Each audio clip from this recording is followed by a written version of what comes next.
Will, welcome. How you guys doing? We're doing just great. All right, I got to ask you right out of the chute, Will. We're going to ask one Broncos question and one Broncos question only. And that has to do with Peyton Manning. Everybody all over the place is weighing in.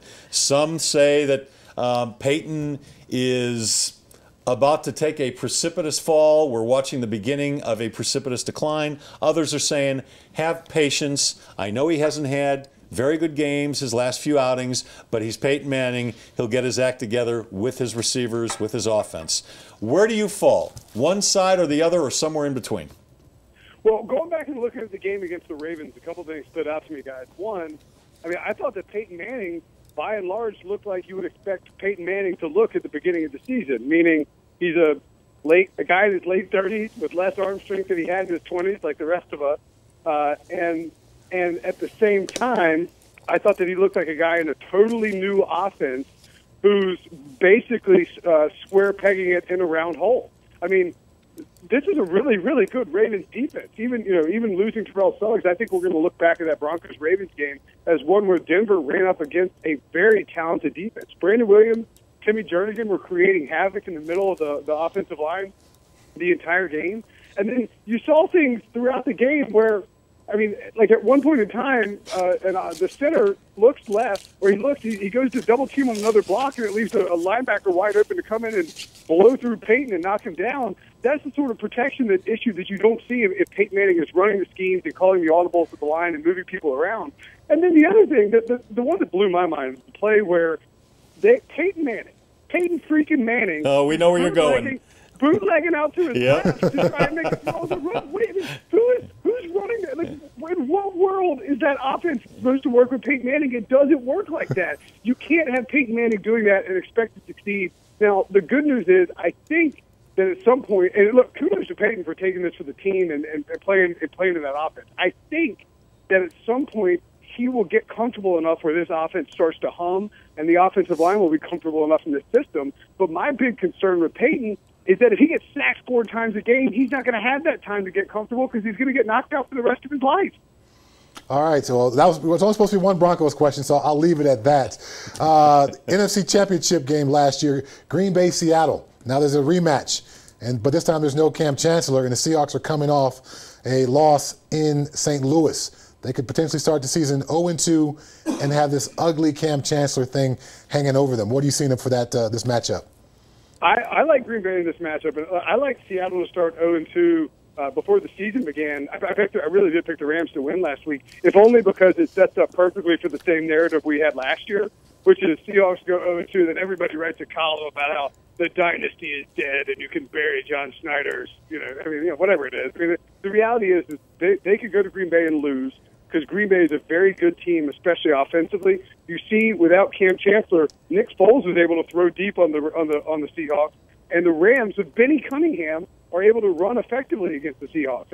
It's still a very good defense, but I expect Eddie Lacy to soften up that front, and then you're going to see Aaron Rodgers do what Aaron Rodgers does, which is carve up defenses with precise throws. And I think that offense for the Packers is going to be too much. The Packers are still stinging over, when you have the Fail Mary, and then you got the NFC Championship game. They're still thinking about the losses to Seattle, and I expect them to come out hot, and then to put some pressure on Russell Wilson and force him to make throws.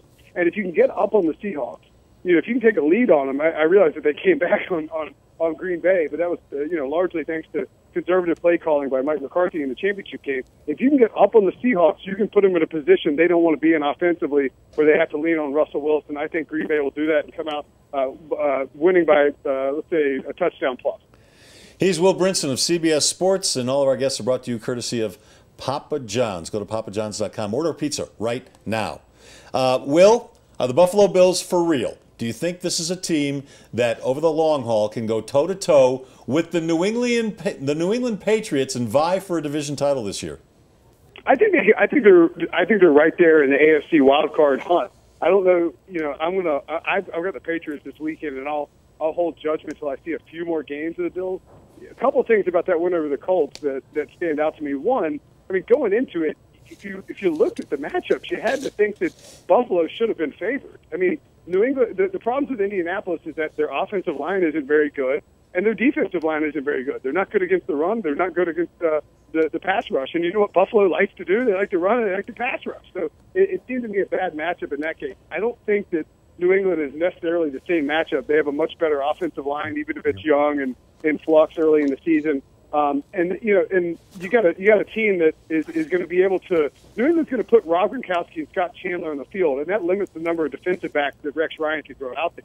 I mean, what's he going to do? Stephon Gilmore was great against Indianapolis, but is he going to guard Rob Gronkowski? I don't think so. And that's, look, he's a great young cornerback, but that ain't going to work.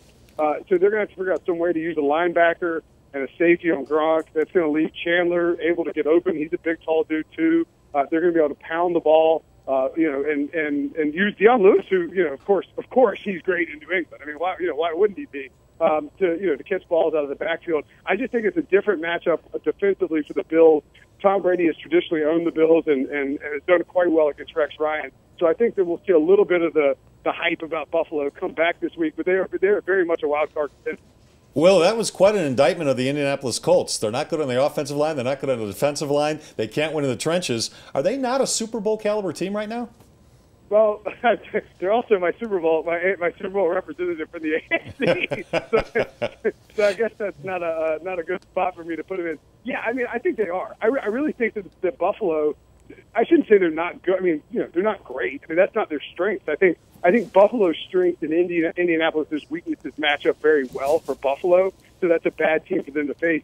The Colts are going to get back. Look, Andrew Luck is a good enough quarterback and strong enough quarterback that he can deal with, taking some of that punishment. A lot of guys, wouldn't be able to stomach that. And I think they have enough weapons, especially once T.Y. Hilton comes back, that they'll start to score some points, and you'll see them start to find some rhythm on offense. They got new pieces in there with Frank Gore, who left with cramping, and Andre Johnson, who looks disturbingly slow. I mean, even if you take Johnson out, you got Hilton, Moncrief, Dwayne Allen, Kobe Fleener, Gore in the backfield. I think Indy will be fine.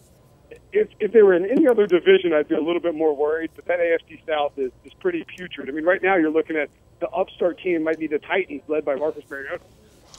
Philadelphia, they were certainly one of the hot teams in the offseason. Stable of running backs, Chip Kelly, the biggest, best brain in football. And then they lose on Monday night. What's going on in Philly? Hey, that's my other Super Bowl team. So I'm on a roll. I think Philadelphia was down, 17-0 last year at halftime to the Jacksonville Jaguars, and they ended up doing just fine for the season. That second half, I don't think Philly's defense is going to be outstanding, and that's just that's not really surprising. I think they'll eventually be improved once those new pieces get used to playing on that team. Playing from behind, Sam Bradford threw 52 times. They've got to come out a little bit more balanced. I think DeMarco Murray can't run 8 times for 9 yards, even if he's scoring 2 touchdowns. They need more out of him, more balance in the run game. They want to get north and south, and I think they can. You saw the stuff in the second half with their offensive linemen. They're incredible. Especially Jason Kelsey is incredibly athletic. He was pulling out to the side. He was beating Darren Sproles out to the right side, which is really good for a big man. I think you'll see the Eagles get back right and start to get rolling. And as long as they protect Sam Bradford, they're going to put some serious points this year. Will, good stuff. What's your Twitter handle? At Will Brinson. And can I plug something? Absolutely. Yeah, whatever you want.